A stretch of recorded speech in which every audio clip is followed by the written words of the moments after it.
Let me,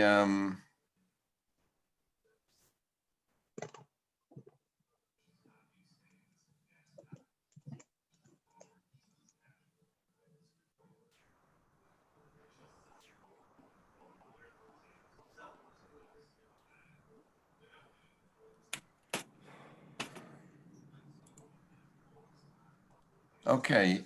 Yes, we're recording and we're live on YouTube. Okay, so it is Monday, October 19th, 2020. The time is 7:57 p.m. or 19:57. I will call to order the October meeting of the Board of Police Commissioners. We have a quorum with Commissioner Fran Collier-Clemens, Commissioner Kelly Straniti. First item on the agenda, approval of the minutes of the meeting of September 21st, 2020. Do I have a motion? I so move. Commissioner Collier-Clemens moves. Any corrections, deletions, additions, omissions? Yes, there are corrections on page 4 of Okay. the administrative report. Under training report, it's line 5. NCIC recertifications, that should be no apostrophe there. It's a plural, not a possessive. Okay. And in line 6, it will be and should be changed to a. Okay.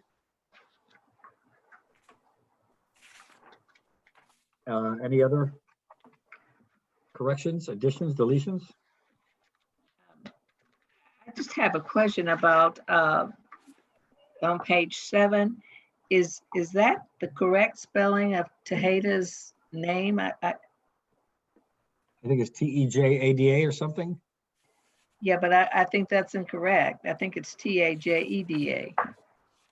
Okay. Tejeda. Chief, Is that right, Chief? they're looking it up now. I Okay. can't find it. Where are you? Where are you? It's on page 7. Executive session.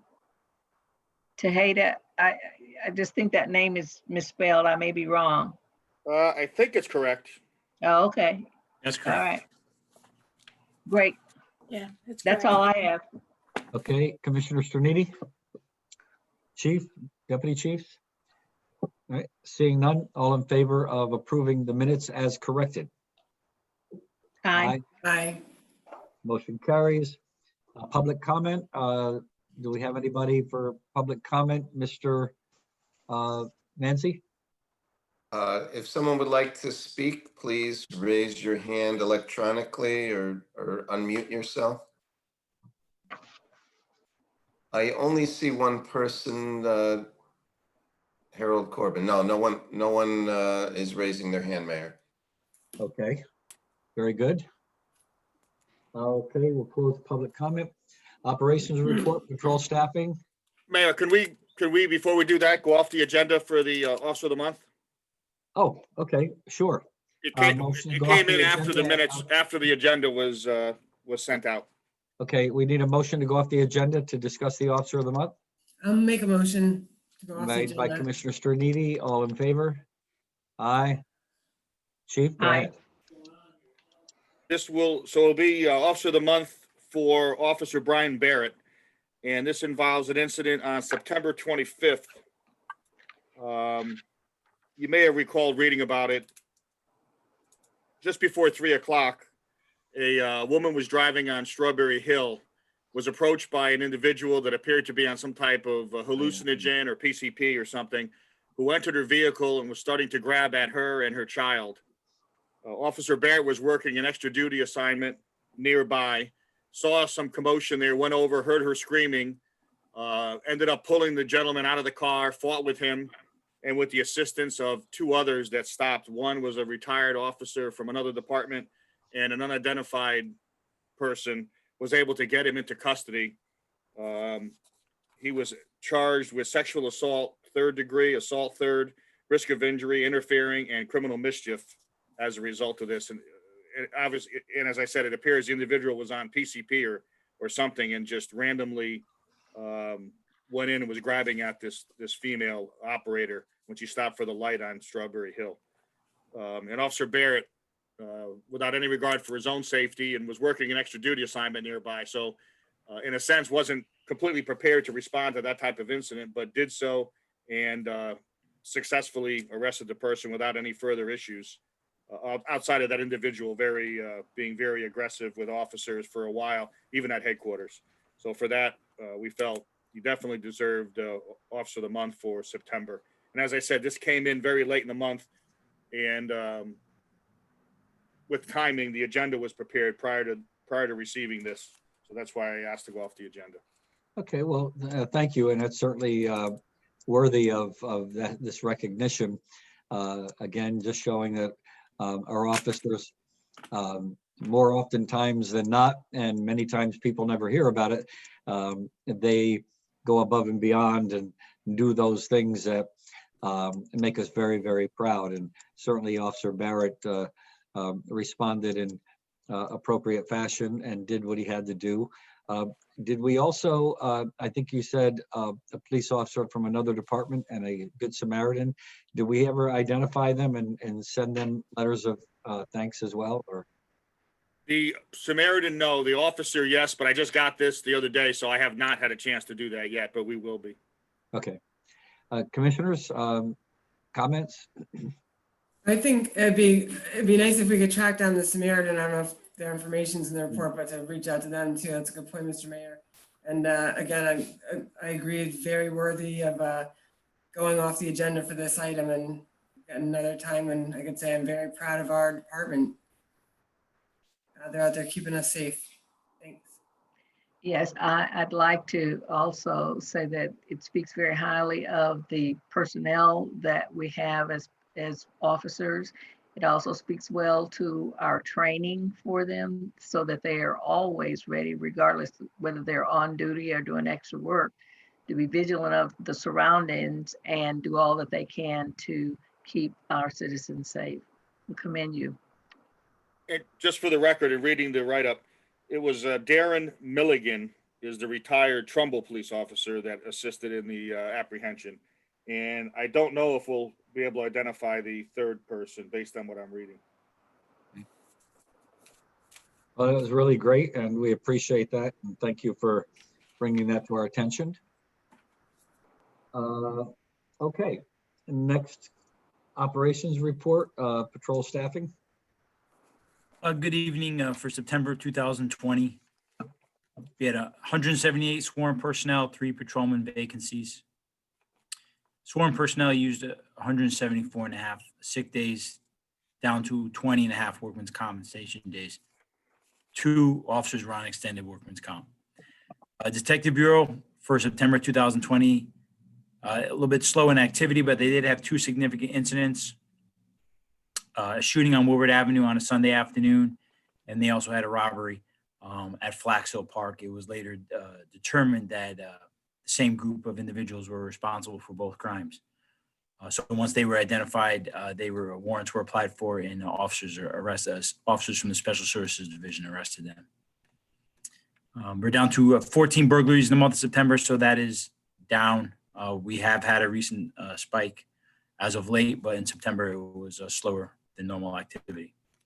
Special Services closed out a significant investigation with the Bridgeport Field Office of the FBI. They arrested an individual that Officer Lapika had a significant investigation into for several months. They recovered 7 firearms. Some were stolen. He's a convicted felon, and they also recovered 80 grams of fentanyl. And they also concluded an investigation to Malcolm Williams and 5 arrest warrants, who was a pretty active drug dealer in town. Special Victims Unit, SROs were busy with back to school, and 2 warrants were executed in regards to ongoing child pornography investigations. We did see sort of a uptick in activity for SE. Traffic Unit issued 48 citations. They did 49 stops in total. Some of the selective enforcement was conducted on Belden Hill, Rome Street, Keeler Avenue, Duck Pond Road in response to citizen complaints. There was 159 total infractions given out in September. Some of that was back to our efforts in the slowdown days. The school slowdown days, concentration near the schools and the bus stops to slow people down for the beginning of school. That's always done and combined with SVU and some hires from the traffic unit. There's also a summary for the Marine Division, summer 2020. This year we had Sergeant Lepak, Officer Silva, Officer Nyquist, and Officer Jose Silva. They had a busy summer because it was a busy boating season. They made 22 citations. They issued 22 citations issued for marine-related violations. They had 13 arrests, mostly for trespass. I do believe they had a couple burglary arrests for burglaries in the boats. And they had 191 calls from service from the beginning of May to about September 30th when I ran the stats, from May 1st to September 30th. So they were quite busy. Most of those are concentrated on Saturdays and Sundays. Broken down vessels. We had one significant boat fire. We had a couple boat accidents this year. So they remained, they were very busy. Sergeant Pack updated me. And patrol division calls for service for September was 4,003.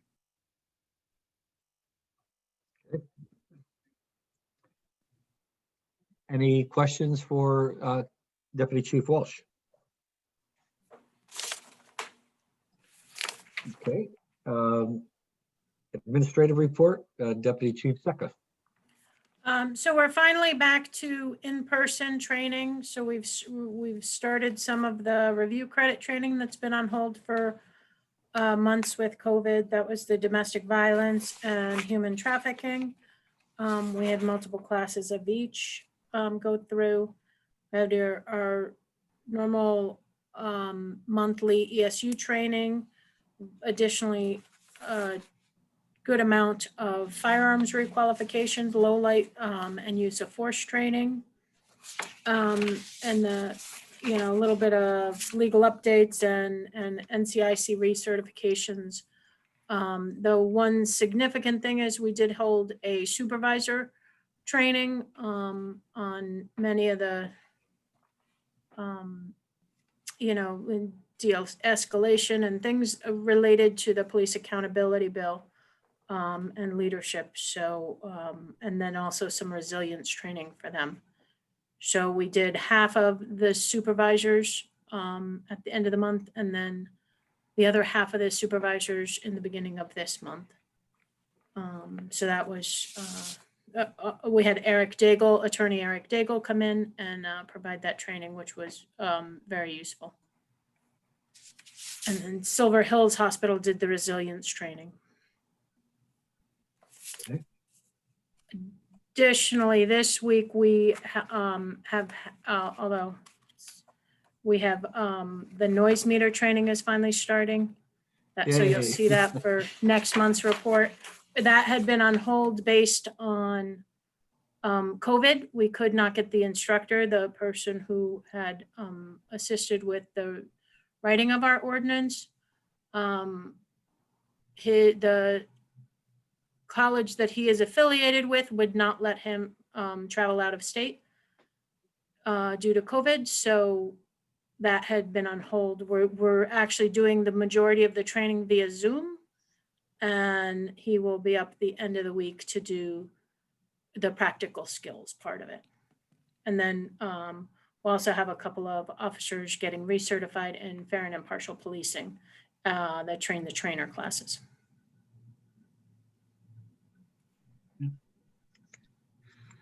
Looks like a lot of training went on.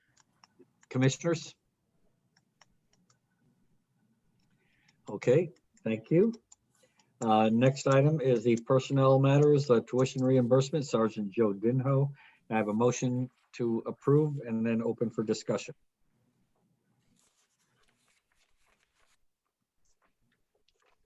Motion by Commissioner Collier Clemens. Okay. Eric, can I interrupt just for 1 second? Yeah. Just to ask you, Larry, are you still on? Yes, I am. I'm having trouble with the, I don't see any private rooms that I could put anybody in for the executive session. Are you able to help us with that? Yes, let's see. We don't need it yet, but I was just trying to get ready for it, and I don't have that option as I did last month. Yeah, it looks like this was set up as a meeting and not a webinar. I think that's why. I don't know if you can go into a private room from a meeting because a meeting is typically open to everyone. I don't know. It was set up the same way as last month, so I don't know. I give up. Yeah. What we can do is just kick off who's not, and then they can join or have them leave and they can join back in once it's over.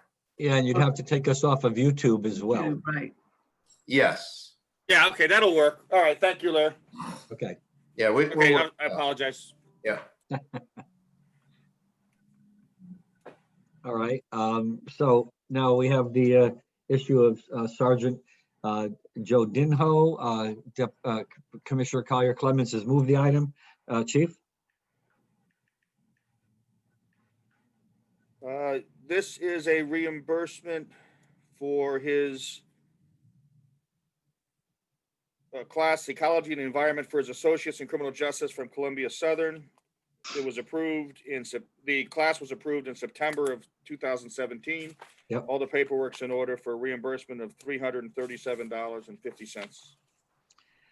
Okay, so the motion from Commissioner Collier Clemens to reimburse Sergeant Joe Dinho in the amount of $337.50. Any further discussion?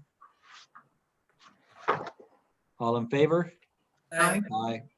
Motion carries. Drop request, Detective Tim Marquis. He's eligible already? Where does time go? Oh, my goodness. So Chief, we need a motion to consider the drop request of Detective Timothy Marquis. Oh, I'll move the motion. Motion by Commissioner Stronidi. Chief? Yep, Detective Marquis actually is requesting the drop plant effective on his 20th anniversary, his 20-year anniversary. So he's requesting it at the minimum number of years. So that would be from December 1st, 2020 through November 30th, 2025. And the paperwork has all been filed and is in order. Okay.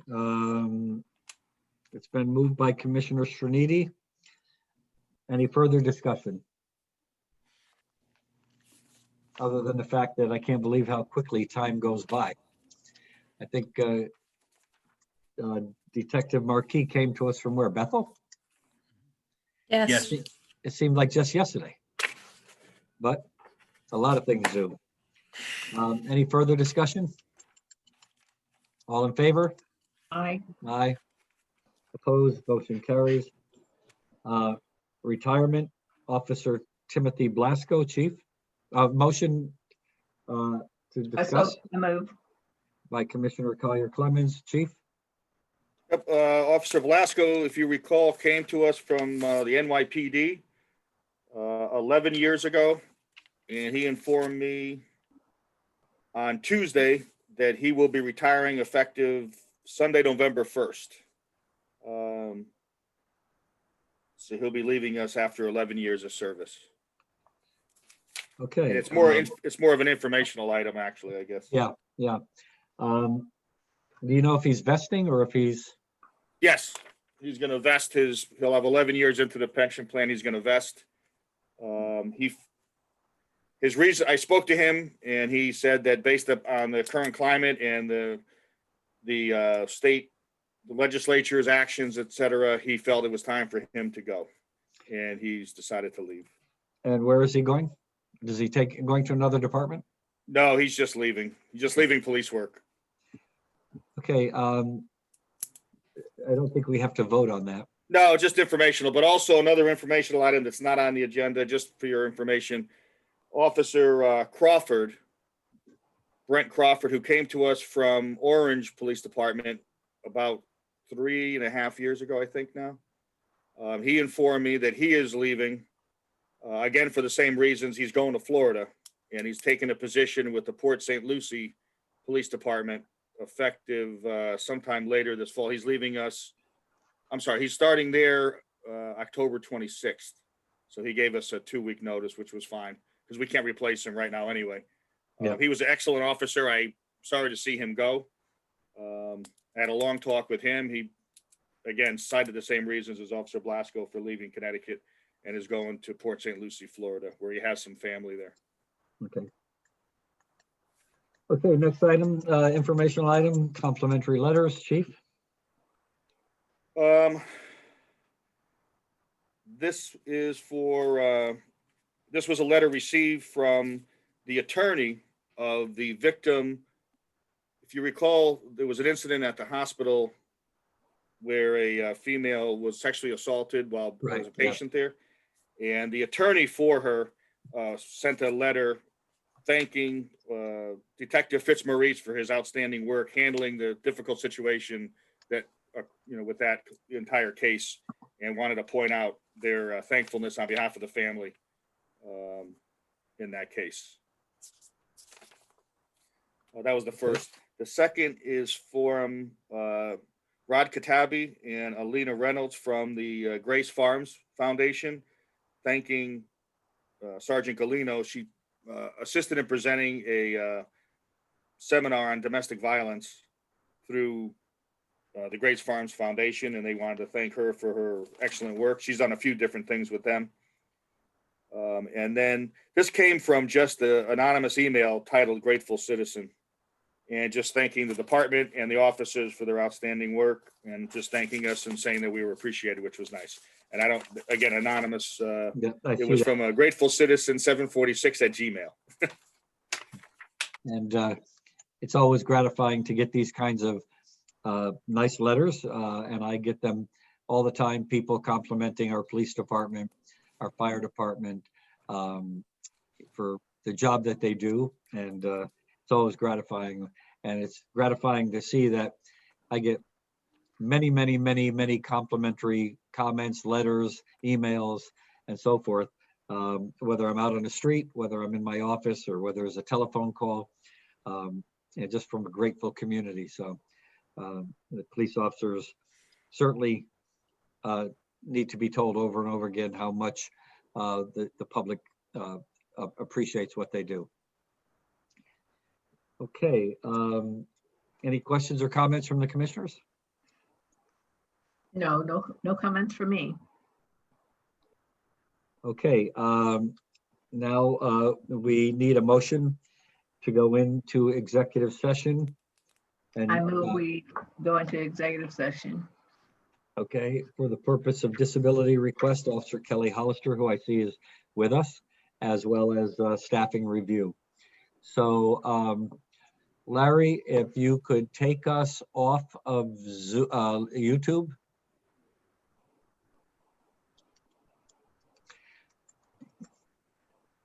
Okay. Okay, so we are out of executive session at 8:37 p.m. During executive session, no motions were made and no votes were taken. We now need a motion. Oh, I'll move the motion to accept the retirement package. Is that Disability pension. disability pension? Effective tomorrow. For Officer Kelly Hollister. Any further discussion? During executive session, we did speak with Officer Hollister, who was very upset that she was having to end her career with the police department much earlier than she anticipated. She was wanting to be a career police officer. During that session, the chief had mentioned how effective she was, not only as a police officer, but as a school resource officer. And we as a commission want to wish her extremely well. And it's a sad day for all of us. And we're going to miss her, and we know she's going to miss the department. So having said that, all in favor of the motion of accepting the disability pension request of Officer Kelly Hollister? Aye. Aye. And make it noted that the police commission accepted this with extreme regrets. And now it is 8:38. I don't see any other items on the agenda. The next meeting is November 16th. And I move for 2020. adjournment. And a motion to adjourn by Commissioner Collier Clemens. All in favor? Aye. Aye. We are adjourned at 8:38. Thank you all. Thanks, everyone. Have a good Thanks, day. Larry, for stepping in. I'll talk to you about how we can straighten it out for next month. Yes, we'll work it out. Bye. Okay, thanks. Yeah. Night, everybody.